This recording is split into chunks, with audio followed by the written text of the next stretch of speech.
Welcome back. Get ready to dig deep into Genesis chapter 26. We're talking family drama, surprise blessings, and a whole lot of well digging. It's a story that still resonates today, even thousands of years later. So are you ready to jump in? Let's do it. Okay, so we're right into it with a famine, which seems to happen a lot in Genesis. Right. Isaac's father, Abraham, dealt with the same thing. Exactly. And just like his dad, Isaac's first thought is, let's go to Egypt. Totally understandable. Yeah. But God has other plans. Yeah, God tells him, nope, you're staying put. Trust me on this. And when God tells you to live somewhere, it's not just about getting by, There's always more to it. What's the Hebrew word you were telling me about? Shuckin'. It suggests something way bigger than just survival. Like what kind of bigger? Think of it as a life lived in God's tangible presence, a life overflowing with his blessings. Oh, I like that. Okay, so Isaac's on board, trusting God, but then he does the exact same thing his dad did. Oh no, not the sister trick again. Yep. He gets scared about Rebecca's safety and tells everyone she's his sister. Come on, Isaac, you should know better. It's almost funny how human that is, though. Like these big biblical figures making the same mistakes we do. It's kind of comforting, actually. But you want to talk about unexpected? Enter Abimelech, the king of the Philistines. Right. Talk about irony. This pagan king figures out what's going on with Isaac and Rebecca. And he's not even part of God's chosen people. Exactly. Uh. But he recognizes God's favor on Isaac and steps in to protect him. It really makes you think about how our actions either reveal or hide God's presence in our lives. Mm-hmm. Are we letting our light shine? That's a good question. So we've got this whole theme of blessing going on. Isaac is prospering, even in a famine, which, honestly... Yeah, that's going to ruffle some feathers. And it totally does, because the Philistines are not happy about it, especially when it comes to the wells. Ah, yes, the wells. These are about to get interesting. Okay, so fill me in. What's the big deal with these wells? Well, when the Philistines start filling in Isaac's wells, it's not just about water. Water, the Bible often symbolizes life, blessing. It's deeper than just, hey, that's my water hole. Exactly. It's like they're trying to cut off the source of Isaac's blessing. Pure sabotage. And what does Isaac do? Does he fight back? Nope. He just keeps digging new wells. He doesn't retaliate or give up. He just finds a new source. Well, he digs, he calls it Esek, meaning strife. Which, yeah, that tracks. It does, but it seems like every time someone tries to block him, he ends up with something even better. It's like the opposition fuels his determination. And he's not just finding any water, by the way. Oh, what do you mean? These are flowing springs. In a valley, or vadi, which is a Hebrew word that often connects to the idea of inheritance. Interesting. So it's like he's digging into his family's legacy, too. Literally and metaphorically. He's tapping into the blessings passed down from Abraham. Okay, now that is cool, but also kind of intense when you think about the name of that second well. Sitna. Yeah, not exactly the most comforting name. Especially since it's connected to the Hebrew word for Satan. Right. Almost like Satan himself is trying to mess with God's plans for Isaac's life. Trying to keep him from his inheritance. Exactly. But Isaac, he just keeps going.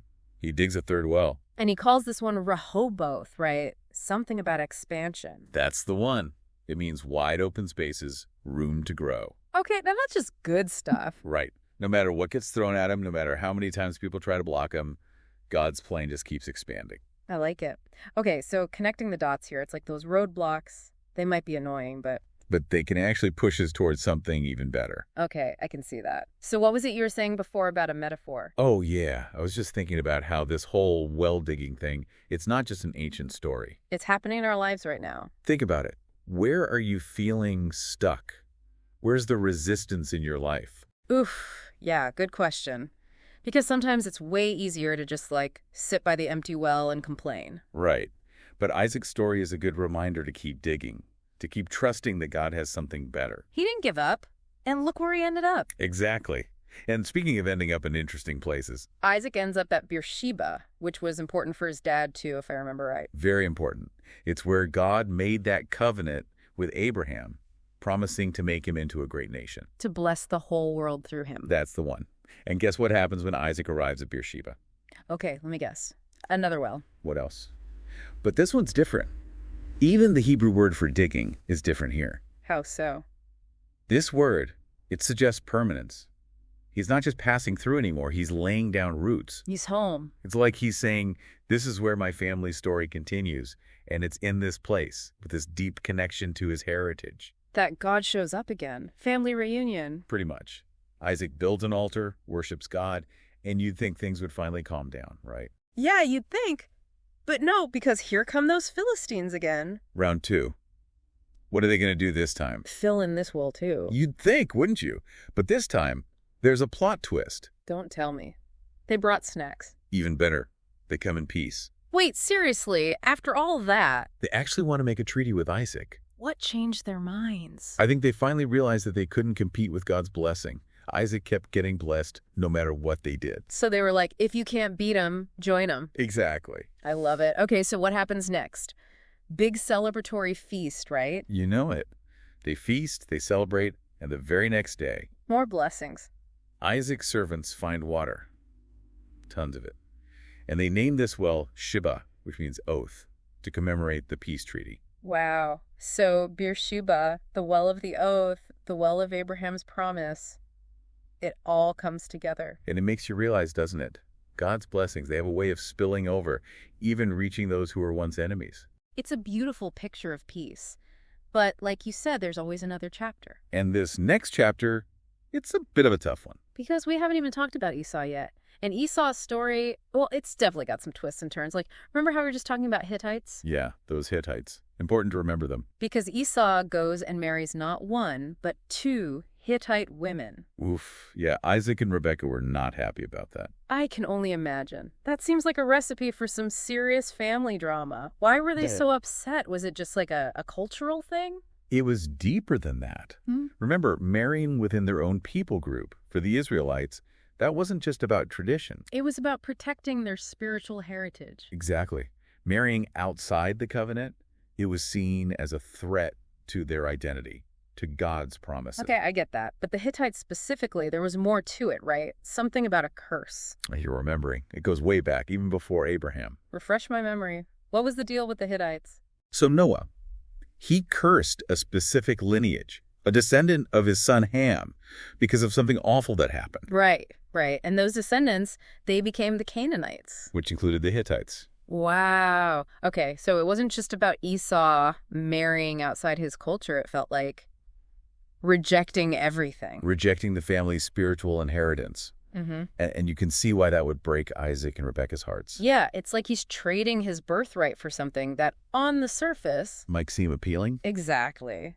But ultimately leads to emptiness, which, man, it makes you think. About Our choices, you know?